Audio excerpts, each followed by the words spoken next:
This will break down massive databases held by larger internet giants, जिसका power अभी shift होगा users के हाथ में because of the decentralized nature.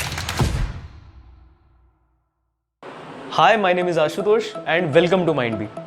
पिछले 3-4 सालों में वेब 3.0 ये एक बहुत बड़ा बज़वर्ड बन चुका है। हम में से बहुत सारे लोगों को शायद ऐसा लगता होगा कि वेब 3.0 का हमारी लाइफ पे कुछ इम्पैक्ट नहीं होने वाला है, लेकिन ऐसा है नहीं। जैसे 1990s में जब इंटरनेट की जस्ट शुरुआत हुई थी, हमने ये सोचा भी नहीं होगा कि इंटरनेट हमारी लाइफ पे इतना इम्पैक्ट कर सकता है। सिमिलरली वेब 3.0 भी हमारे डे टू डे लाइफ का इंटीग्रल पार्ट होने की बहुत ज़्यादा क्षमता रखता है। अर्ली 1990s में जब इंटरनेट की जस्ट शुरुआत ही हुई थी, जिसे जनरली हम वेब वर्जन 1 मानते हैं, बड़ा ही स्टैटिक टाइप का हुआ करता था, जो कि एक बुक पढ़ने लायक था।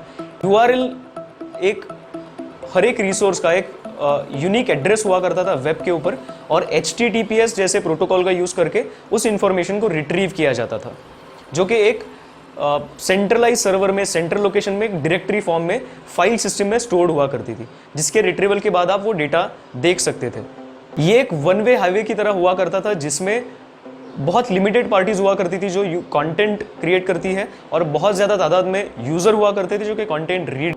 Web 2.0 can be called participative web और social web with much higher user generated interactive content. ये पॉसिबल हो पाया advancement in web technologies like HTML5, CSS3, JavaScript और बहुत सारी अलग अलग प्रोग्रामिंग लैंग्वेजेस, जिसका यूज़ करके बहुत सारी कंपनीज ने, बहुत सारे स्टार्टअप्स ने एक इंटरेक्टिव प्लेटफॉर्म बनाने की कोशिश की। Web 2.0 makes it possible for the user-generated content to be viewed by millions globally at just fingertips. There are 3 main reasons behind this exponential growth of Web 2.0. Rise of smartphones, rise of internet users and rise of social networks. Technology के business में एक चीज़ कही जाती है कि अगर आप कोई भी टेक्नोलॉजी प्रोडक्ट फ्री में यूज़ कर रहे हो, तो शायद आप खुद ही वो प्रोडक्ट हो, क्योंकि आपका डेटा कलेक्ट किया जाता है जो कि अलग अलग कंपनीज को बेचा जाता है। Airbnb नाम की कंपनी या फिर काउच सर्फिंग नाम की कंपनी कोई भी रियल एस्टेट ओन नहीं करती।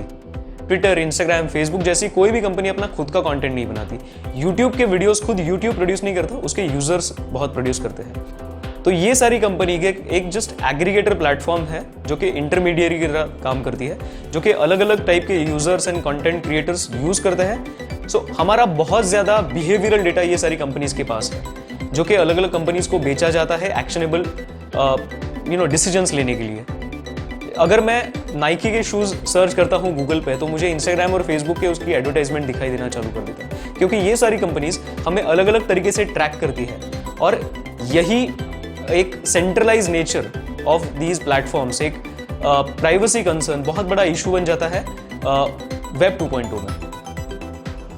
कुछ डिफाइनिंग फीचर्स है वेब 3.0 के, जैसे कि decentralization. Web 1 and web 2 version में जैसे किसी भी इंफॉर्मेशन को रिट्रीव करने के लिए HTTP का यूज किया जाता था, जिसमें एक सिंगल सर्वर में और एक फिक्स लोकेशन में डेटाबेस स्टोर हुआ करता था।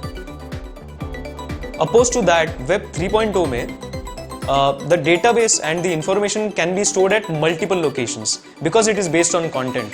सो डिसेंट्रलाइज नेचर यहाँ पे एक आ जाता है कंटेंट का, एक इंफॉर्मेशन फ्लो का, जिसमें कोई भी single party flow of information या स्टोरेज ऑफ इंफॉर्मेशन कंट्रोल नहीं करती। This will break down massive databases held by larger internet giants, जिसका पावर अभी शिफ्ट होगा यूजर्स के हाथ में because of the decentralize nature. Second feature है permissionless ecosystem. Since it is decentralized, there are lot of parties, there are multiple parties that are involved in this ecosystem. So आपको किसी भी एक common governing body के ऊपर या फिर किसी भी प्रॉपर एक कंपनी के ऊपर डिपेंड रहने की जरूरत नहीं है, किसी भी डेवलपमेंट के लिए, किसी भी प्रोग्रेशन के लिए। There are users that become part of this overall ecosystem, और जो कि इस ओवरऑल इकोसिस्टम को आगे लेके जाते हैं।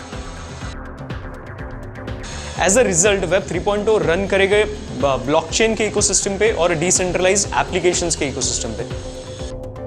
With the help of artificial intelligence and machine learning, computers will be able to think like humans, think similarly to humans. With the help of these technologies and with the use of data and algorithms, computers will be able to imitate how humans learn and grow gradually. This will help us produce more relevant result. Web 1.0 और Web 2.0 ने time and cost की latency बहुत अच्छी तरीके से shrink की थी, जिसमें लोग और बिजनेसेस एक दूसरे के साथ काम, वैल्यू एंड इंफॉर्मेशन शेयर कर सके उनके जोग्राफिकली डिस्ट्रीब्यूटेड काउंटर पार्ट्स के साथ, but with a presence of intermediary.